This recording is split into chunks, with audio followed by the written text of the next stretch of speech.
Radioactive fallout from atomic testing is a biological risk. Interviewing Beck, who's right here beside me. Beck, I sort of...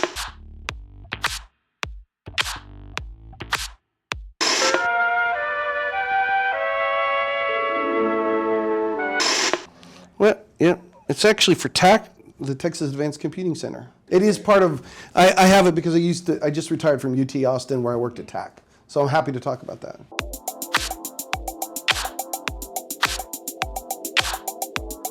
I'm Brian Beck.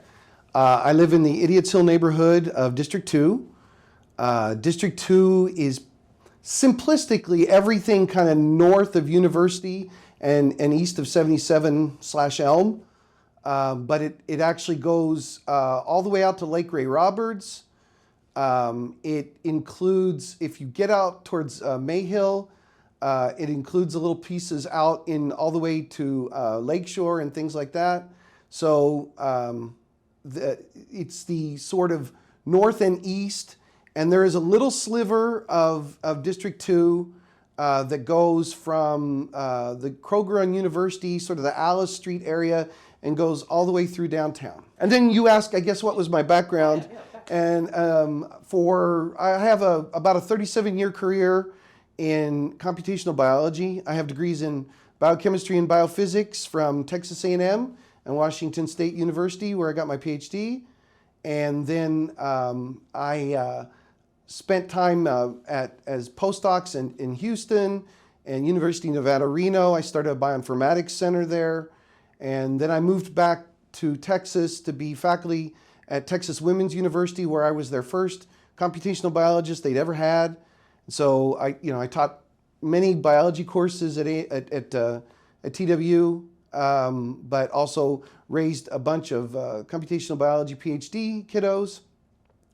And then in 2015, an opportunity came to move to UT Austin, but not move, to work at UT Austin at the Texas Advanced Compute Center.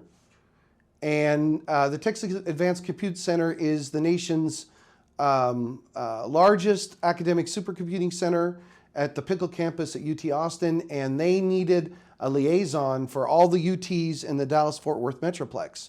So I would liaise with UT Dallas, UT Southwestern, UT Arlington, UT Tyler, and UT Tyler Med. Who am I forgetting? Feels like that's not enough. But, UT Dallas, did I say them? And so also when UNT got into an arrangement with UT Austin to provide their supercomputing, instead of UNT providing all their own supercomputing in order to streamline budgets, I did some discussions and talk with UNT. I used to support a few faculty out in the Med Center, UNT Med Center and UT Southwestern Med Center in doing computational biology. And where that's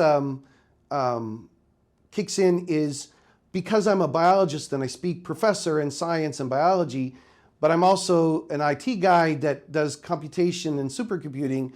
In this day and age, you can't do anything on really Excel spreadsheets anymore, or back of the envelope, we used to say, or on your notepad. All that's too simplistic for most science. So I used to help onboard political science professors, biology professors, anybody, archaeologists, get them to use high-performance supercomputing data in their research. And I did that until about 14 months ago when I retired from UT. So I've been retired for about 14 months because I was working a full-time job with the nation's cyber infrastructure across the whole country. I was helping them with their Jetstream cloud computing efforts to get biologists on board for that. And it just got to be too much to have a 40-hour-a-week job and spend so much time on council working for the people of Denton. So I made that decision to focus on the people of Denton and go ahead and retire. And that's where we find ourselves. So you also asked how long I've been on council. I've been on council for about 4 years. I'm coming up to the end of my second of 2-year term. And so I'm going for the third and final term for District 2.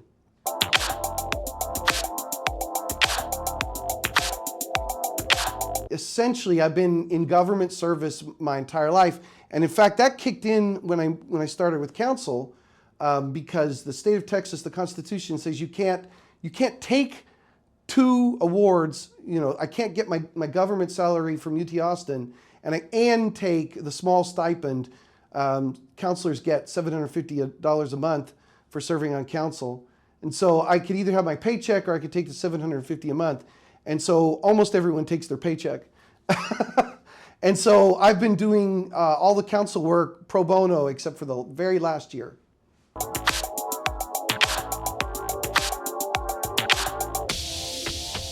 No, it's a great question. One of the things that when you're doing research, you are expected to find the pieces when you're reviewing research, when you're looking at the data, when you're trying to understand the trends. You're expected to engage in a lot of critical thinking to find the salient trends, the behaviors that really jump out and help you formulate how this scientific phenomena might work. And I tried to apply that same sort of data analysis when I got on council.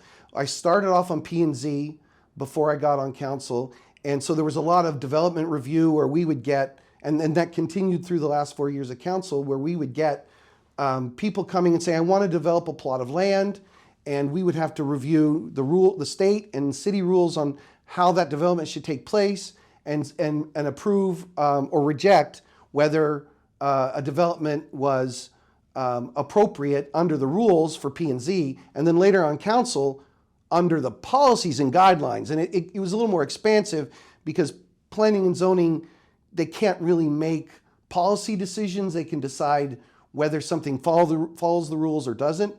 But then on the top of that, when you're on council, then you have the ability, since you're the policy maker, to say, is it good for Denton? Is it not good for Denton? And so I would apply those analytical skills to say, hey, I see you want to put this in, but you also, this entire parcel is covered with trees. And staff says, okay, you meet the tree canopy guidelines, but let's see how you did it. Let's go through all the analytics and make sure that this is matching all our goals. And so there are times when something would match our policies and I wouldn't really align with our greater goals of like tree canopy preservation and heat island effects and maintaining the environment.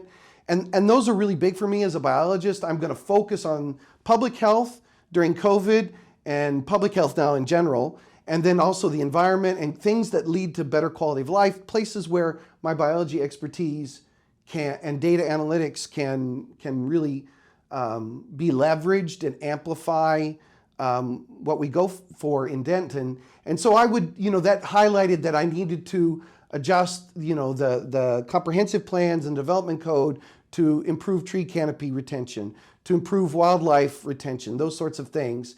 And so we would find those out. And then on top of that, you could say, well, okay, can I see the engineering reports for the drainage? Are you going to flood the neighboring property?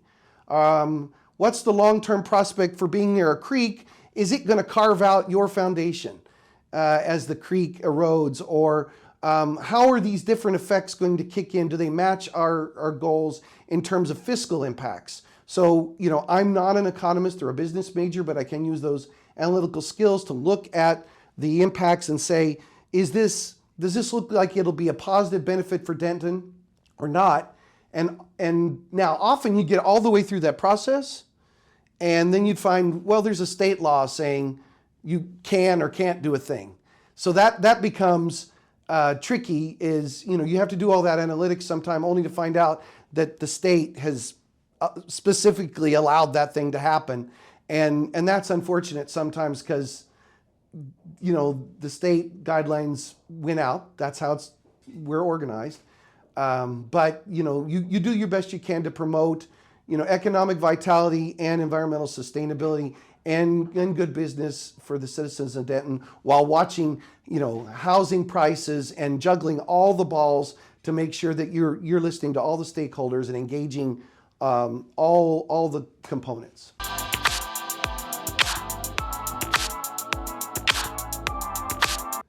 I think the biggest thing, and I've been pushing actually to correct this, is the citizens don't always understand the channels of communication and the processes. They sort of, I think, and then on the reverse of that, staff don't always understand why the citizens think a certain way, how they're appearing to be.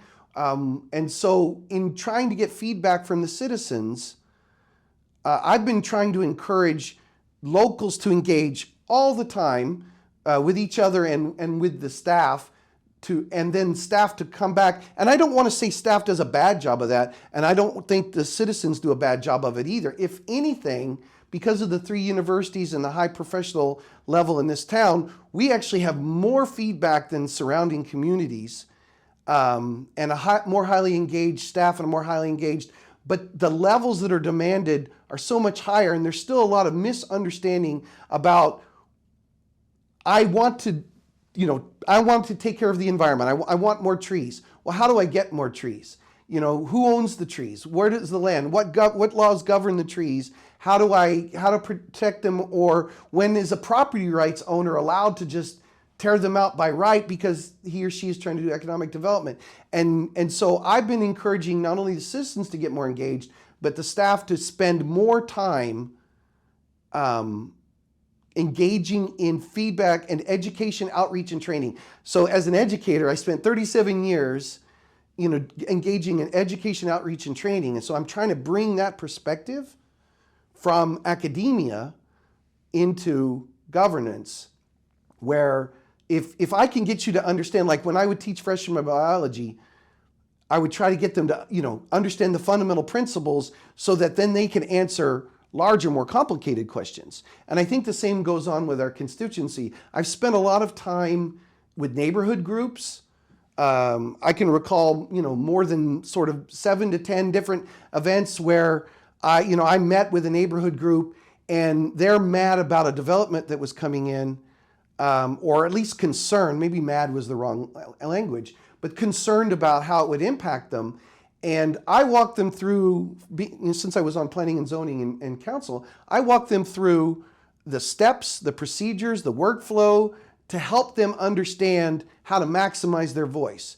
And the citizens don't always necessarily end up where they thought they would, but they generally had more engagement, more voice, more contribution to the process than normal. And this isn't a ding against the developers. They understand the process really, really well, but the developer's job is to understand the process really well. They're trying to do development. So as we juggle the stakeholders and understand what is the citizens and the local neighbors want, in terms of environmental preservation, historical preservation, quality of life, and compare that to what's good for the economy, what bolsters sales tax and property tax, and so that the city can do a good job in giving services of fire and pools and what. As we juggle all that, having everyone be highly informed is really important to me.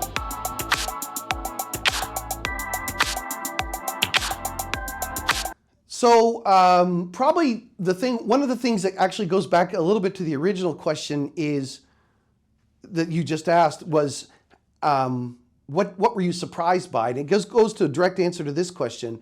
I was surprised by how much you need to codify the changes that you get in place, not just in ordinances, but in the rules for development, in the rules for management, in the rules. So not to just have an ordinance that says, we promote the 4th of July, but have an ordinance that embeds that into all the things we do. So having sustainability embedded throughout when we're talking about solid waste, when we're talking about road construction, when we're talking about development, when we're talking about schools, where is the through line on solid waste? Where is it in the code, on sustainability? Where is it everywhere in there? Where is fiscal impacts everywhere in there? And getting those little tiny pieces embedded in the workflow and the practice.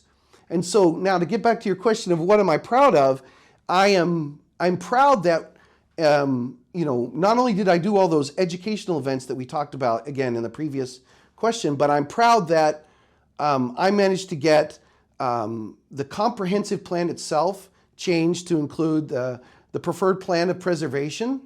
so that we have a map and regulations that dictate where we want to preserve, both historically and environmentally, throughout our town as we grow, because we only have about 24 to 27% of undeveloped land right now. And so some undeveloped land needs to be maintained as undeveloped land. Some undeveloped land is ripe for economic development. And deciding which of those two ways you go, you need to have, solid rules in the code and flexibilities in the code. So we had the PPP. The other thing that I'm really proud of is working with folks at UNT and Parks and Sustainability to get the wildlife corridor map included in the comprehensive plan, because then that just codifies it. Everyone knows what to expect. And then on some of the other things, you said, old style governments, and I responded back, hey, I think all politics are local.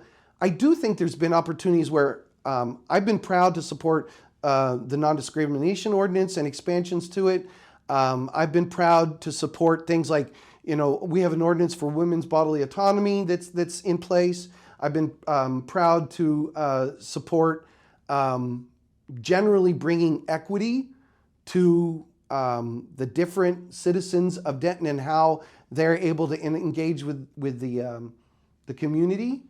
And then I've been proud to help folks maximize their opportunities.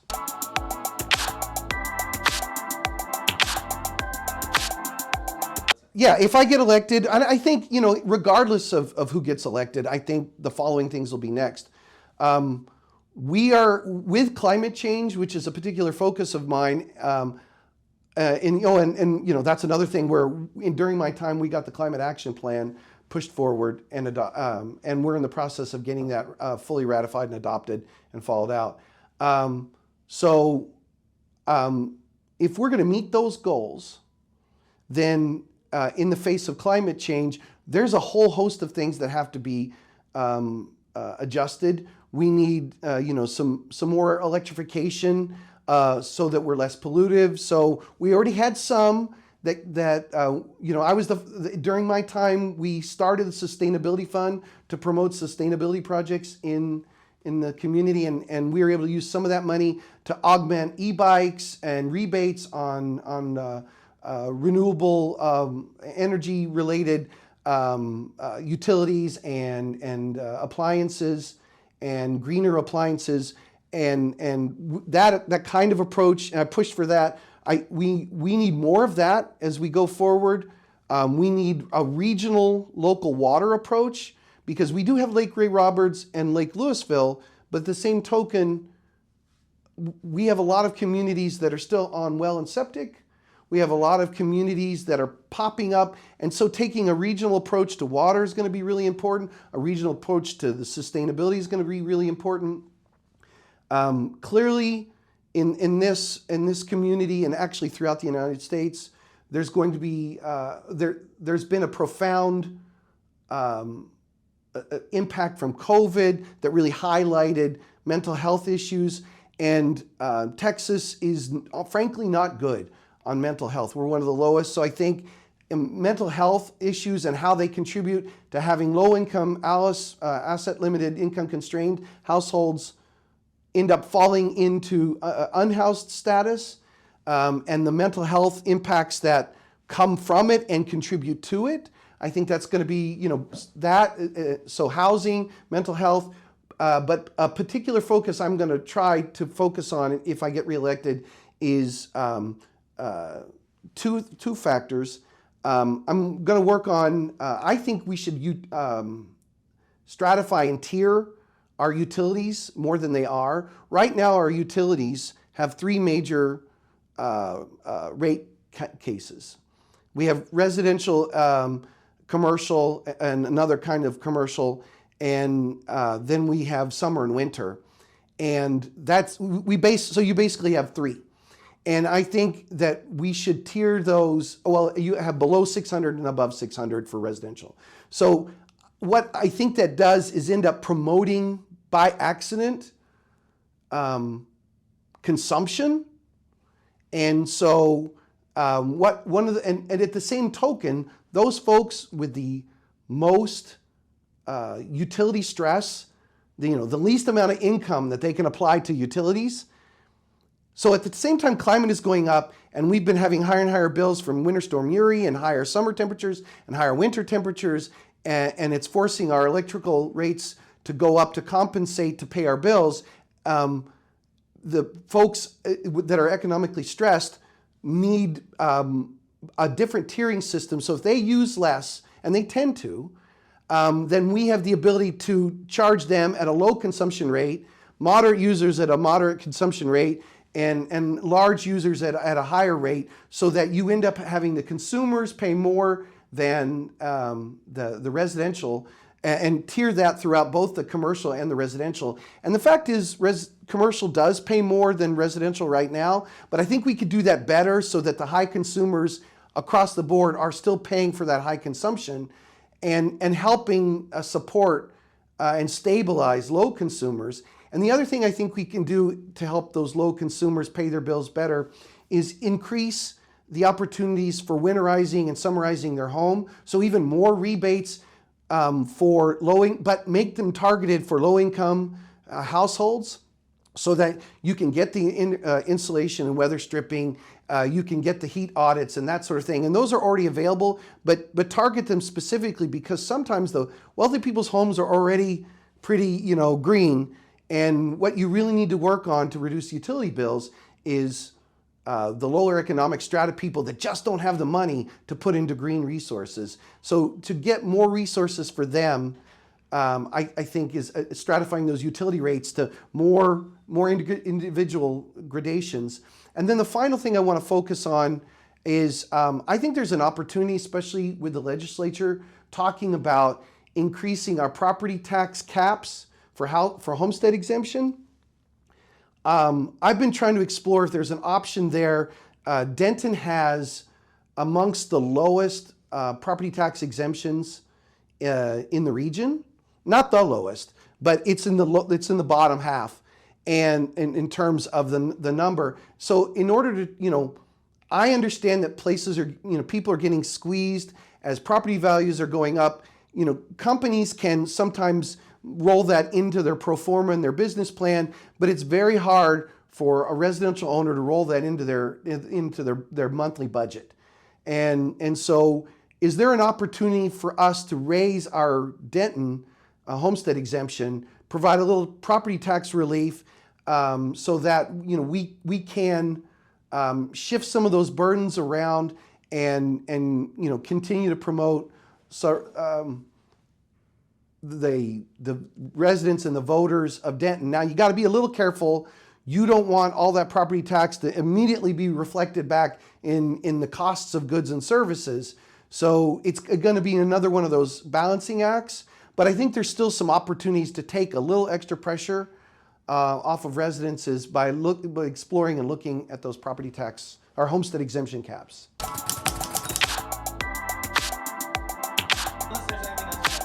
No, whatever you want to ask is fine. I'm happy to do more or answer any other questions.